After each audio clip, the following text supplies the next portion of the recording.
इस वक्त के बुलेटिन में आप सभी का स्वागत है और मैं हूं आपके साथ रहनुमा। चलिए आज की अहम खबरों पर नजर डालते हैं। अमेरिका के उपराष्ट्रपति जेडी वांस अपनी पत्नी और 3 बच्चों के साथ भारत दौरे पर पहुंचेंगे आज। इस दौरान वो प्रधानमंत्री मोदी से भी मुलाकात करेंगे और संभावना ये भी जताई जा रही है कि भारत और अमेरिका के व्यापार समझौते पर भी बातचीत हो सकती है।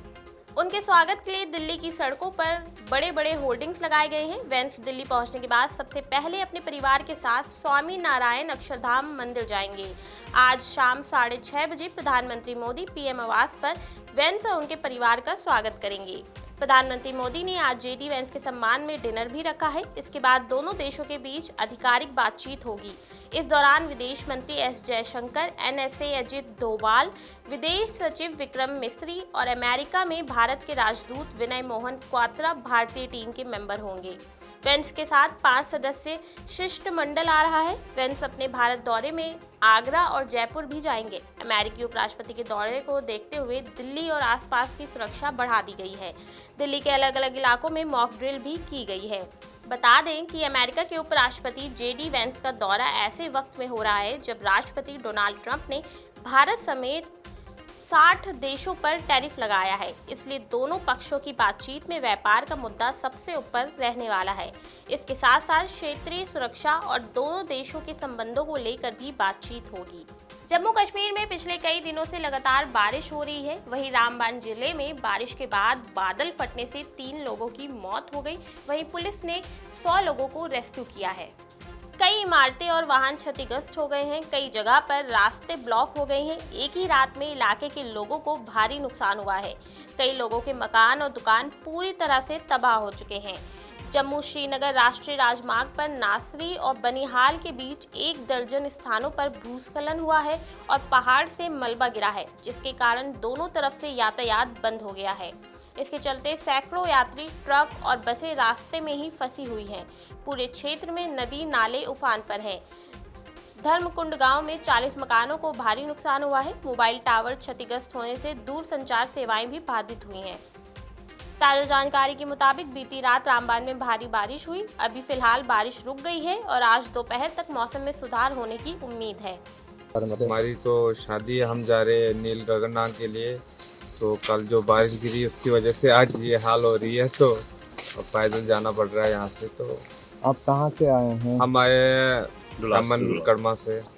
तो कब यहाँ पे फंसे हैं? कब निकले थे घर से? क्या हुआ? घर से तो आज ही निकले हम, सुबह कोई 6 बजे। तो अभी हमने यहाँ पे फ्लावर पे गाड़ियाँ रखी हुई है, तो अब पैदल ही जाएंगे आगे तक। तो कितना दूर अभी चलना है पैदल? अभी तो कम से कम 7-8 किलोमीटर लगभग पैदल ही सफ़र करना पड़ेगा। फिर आगे से कोई गाड़ियों का समाचार करेंगे हम, और फिर जाके हम यहीं ठिकाने तक पहुंच सकते हैं। कितने घंटे का रास्ता है? कोई क्या सोच रहे हैं आप? 4-5 घंटे तो लग ही जाएंगे हमें मैक्सिमम। क्या दिमाग में आ रहा है? क्या बातें आप? दिमाग में तो कुछ नहीं आ रहा है। अब जो ऊपर वाले ने करना था वो तो कर दिया, अब तो क्या करे, जो होना था सो वो हो गया। अब दुल्हन को भी ऐसे लेके आएंगे? कैसे आएंगे? ऐसे ही लेके आना पड़ेगा अगर रास्ता क्लियर नहीं हुआ तो। क्या सरकार से क्या कहेंगे? सरकार से हम ये कहना चाहते हैं जल्दी से जल्दी NH 44 को क्लियर करे। बड़े लोग मतलब मुसीबतों में फंसे हुए हैं, कोई बच्चे लेके, कोई ऐसे है, कोई गाड़ी वाले, इनको जल्दी से जल्दी NH 44 को क्लियर करना चाहिए। जमशेदपुर में करनी सेना के राष्ट्रीय उपाध्यक्ष विनय सिंह की गोली मारकर हत्या कर दी गई है। बताया जा रहा है कि हमलावर बाइक पर आए थे और उन्हें गोलियों से छलनी कर हत्या कर दी। घटना 20 अप्रैल को हुई, जिसके बाद इलाके में सनसनी फैल गई है। घटना को लेकर प्रदेश में लॉ एंड ऑर्डर पर भी सवाल खड़े होने लगे हैं। विनय सिंह की हत्या के बाद आक्रोशित करनी सेना के कार्यकर्ताओं ने डिमना रोड और नेशनल हाईवे 33 को जाम कर दिया है। जानकारी के मुताबिक विनय सिंह किसी निजी कार्यक्रम में शामिल होने जा रहे थे, तभी भीड़-भाड़ इलाके का फायदा उठाकर हमलावरों ने उन पर धावा बोल दिया और उन पर ताबड़तोड़ फायरिंग शुरू कर दी। विनय सिंह के पूरे शरीर को हमलावरों ने गोलियों से छलनी कर दिया, जिससे मौके पर ही उनकी मौत हो गई। घटना के चश्मदीदों का कहना है कि गोली चलाने वाले लोग बाइक पर सवार होकर आए थे और विनय सिंह को गोली मारने के बाद वहां से फरार हो गए। मृतक विनय सिंह करनी सेना के राष्ट्रीय उपाध्यक्ष थे। वे तेज तर्रार नेता माने जाते थे और राज्य भर में उनकी सक्रियता थी। उनकी हत्या की राजनीतिक और संगठनों के बीच बढ़ते तनाव से भी जोड़कर देखा जा रहा है। हालांकि पुलिस अभी तक किसी नतीजे पर नहीं पहुंची है। मामले की सूचना मिलते ही स्थानीय पुलिस घटनास्थल पर पहुंची और शव को कब्जे में लेकर पोस्टमार्टम के लिए भी भेज दिया है। सीनियर पुलिस अधिकारी मौके पर पहुंचे और जांच के लिए एसआईटी का गठन भी किया गया है। आसपास के सीसीटीवी फुटेज खंगाले जा रहे हैं और हमलावरों की तलाश जारी है। देश के कई हिस्सों में मौसम ने करवट ले लिया है। कई जगह पर जहां भीषण गर्मी पड़ रही है तो वहीं कई जगह पर आंधी, तूफान और बारिश भी हो रही है। आज देश में मौसम कैसा रहेगा, देखिए इस रिपोर्ट में। भारतीय मौसम विज्ञान विभाग (IMD) के अनुसार राष्ट्रीय राजधानी दिल्ली में आज आसमान में बादल छाए रहेंगे। इस दौरान अधिकतम तापमान 41 डिग्री सेल्सियस और न्यूनतम तापमान 22 डिग्री सेल्सियस रहने की संभावना है। मंगलवार और बुधवार को आसमान साफ रहेगा। उत्तर प्रदेश में अब आंधी बारिश का दौर खत्म हो गया है। प्रदेश के लोगों को एक बार फिर भीषण गर्मी का सामना करना पड़ेगा। उत्तर प्रदेश के कई जिलों में लू का असर रहेगा। उत्तर प्रदेश के कई शहरों में अधिकतम तापमान 42 से 44 डिग्री सेल्सियस तक पहुंच सकता है। वहीं राजस्थान के कई जिलों में भीषण गर्मी का असर दिखाई दे रहा है। रविवार को कोटा में तापमान 44.3 डिग्री सेल्सियस तक पहुंच गया है। राजस्थान के बाड़मेर, नागौर, श्रीगंगानगर, जयपुर, भीलवाड़ा और कोटा में तापमान और बढ़ेगा। इस दौरान लू चलने का भी अनुमान है।